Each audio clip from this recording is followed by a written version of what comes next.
Muy bien, gracias y bienvenidos, amigos oyentes, a otra edición de Perspectivas Mesiánicas. Es bueno tenerlos con nosotros hoy mientras continuamos con esta serie de estudios sobre nuestra deuda con el pueblo judío.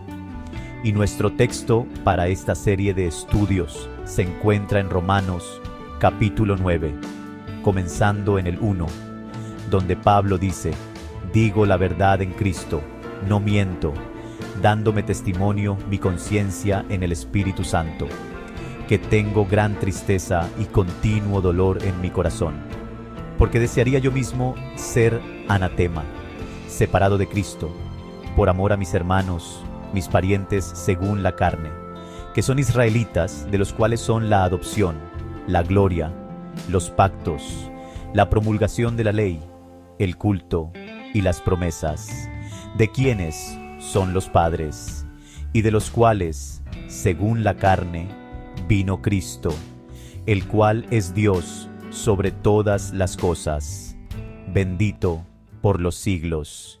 Amén». Eso es Romanos capítulo 9, versículos del 1 al 5. Y qué notable pasaje de las Escrituras es ese, porque nos muestra cuánto le debemos al pueblo judío. Incluso se podría decir que ellos nos dieron el Evangelio primero, nos dieron los pactos, nos dieron la Biblia, nos dieron las promesas. Todas estas cosas nos llegaron a través del pueblo judío. Incluso nos dieron al Mesías, Jesucristo. Nació de una madre judía, en una familia judía, en un pueblo judío, no muy lejos de la capital del estado judío, Jerusalén. Él era el Mesías judío. Podrías decir: Silvio, bueno, todo el mundo sabe que es judío. Bueno, no estoy tan seguro de eso. Durante 1700 o 1800 años, la Iglesia Gentil ha estado haciendo todo lo posible para pintar a Yeshua, el Mesías judío, como un gentil. Creo que les conté sobre mi viaje a Roma, y cuando fuimos a las catacumbas, justo en la entrada de las catacumbas, al inicio de las escaleras que conducen a esas cavernas subterráneas, tienen una estatua de Jesús, y se ve como un romano.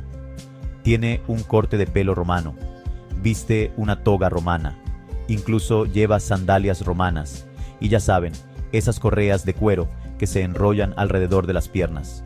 Se parece más a Julio César que a Jesús el Mesías. Pero, ¿ven? Algo estaba sucediendo mucho antes, en los siglos segundo, tercero y cuarto. Poderes gentiles, principalmente romanos, estaban tomando el control de la iglesia. La primera iglesia fue la Congregación Mesiánica de Jerusalén. Eso está en la Biblia, en el libro de Hechos. Era una congregación predominantemente judía. Pero, ¿qué pasó entonces? Jerusalén fue destruida por los romanos en el año 70 después de Cristo, y el pueblo judío, incluyendo a los creyentes judíos, fue dispersado a los 4 vientos. Y con el tiempo evolucionó esta enorme monstruosidad religiosa romana, esta iglesia institucionalizada, esta iglesia gentil en la que los creyentes judíos ni siquiera eran bienvenidos. Todos los rastros de los orígenes judíos de la iglesia fueron sistemáticamente borrados. Y en el arte de la iglesia romana, esta iglesia gentil, Jesús fue pintado como un romano. Miren las estatuas, miren las pinturas, miren los mosaicos, y verán en estas iglesias Jesús y los apóstoles parecen gentiles. Y es lo mismo en la iglesia ortodoxa griega. No es solo la iglesia romana. Y muchas otras tradiciones religiosas han hecho lo mismo. Podrías decir: bueno, Silvio, eso fue hace mucho tiempo. Ya hemos superado ese tipo de cosas. Bueno, ¿sabías que hace tan solo 200 años casi estallan disturbios en París cuando un famoso artista desveló un retrato de Jesucristo en el que retrataba a Jesús como un rabino judío con un talit o shal de oración, con flecos como un judío ortodoxo. La gente estaba indignada. ¿Por qué? Porque para ellos Jesús era un gentil, no judío, y consideraron esta pintura sacrílega porque retrataba a Jesús como un rabino judío. Pero ¿saben qué? No es solo la iglesia romana, no es solo la iglesia ortodoxa griega, no son solo estas otras denominaciones tradicionales las que han retratado a Jesús como una figura gentil. A veces hacemos lo mismo en el evangelicalismo. De hecho, hace varios años, un amigo mostró algunos materiales para la escuela bíblica de vacaciones que se estaban usando en una iglesia, y la forma en que los artistas representaban a Jesús. Él tenía el pelo corto, no tenía barba, estaba bien afeitado. Es decir, podrías haberlo vestido con un traje y corbata y haberlo llevado a cualquier iglesia gentil, y nadie habría notado la diferencia. Verán, era humillante para un hombre judío ser visto en público con la cabeza afeitada o sin barba. Era una deshonra.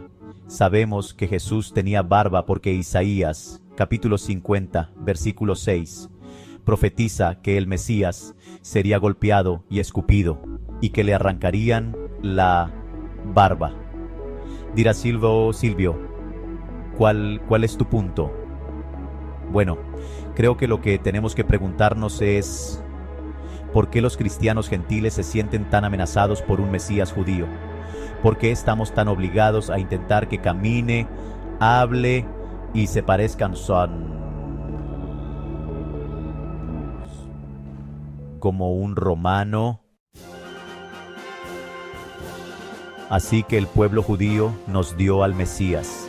Cuando te arrodillas por la noche, amigo mío, y oras en el nombre del rabino judío más grande que jamás haya existido, Jesús, el Mesías.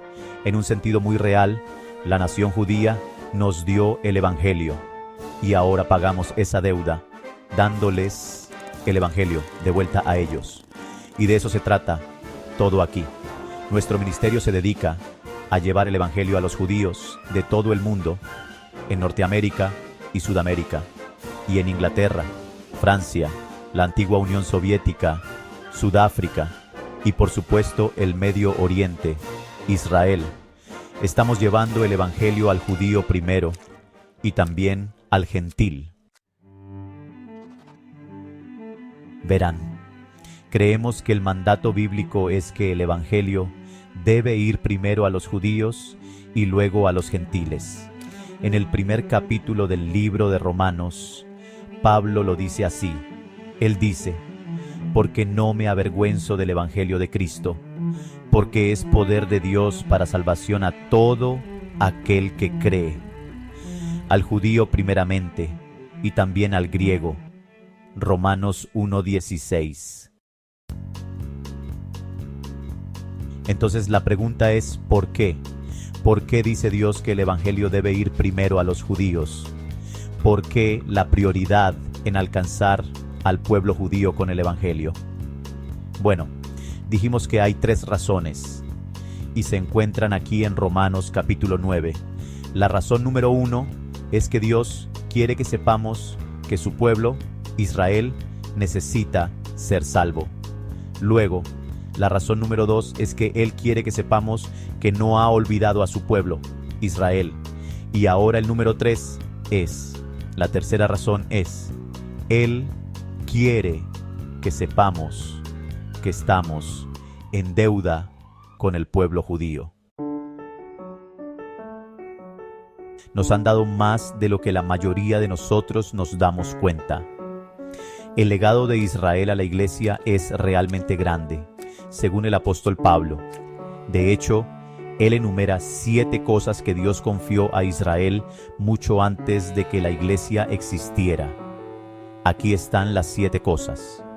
Esto es Romanos capítulo 9, comenzando en el versículo 4. Él está hablando de los israelitas y dice, de quienes son la adopción, y la gloria, y los pactos, y la promulgación de la ley, y el culto, y las promesas, de quienes son los padres, y de los cuales, según la carne, vino Cristo, el cual es Dios sobre todas las cosas, bendito por los siglos. Amén.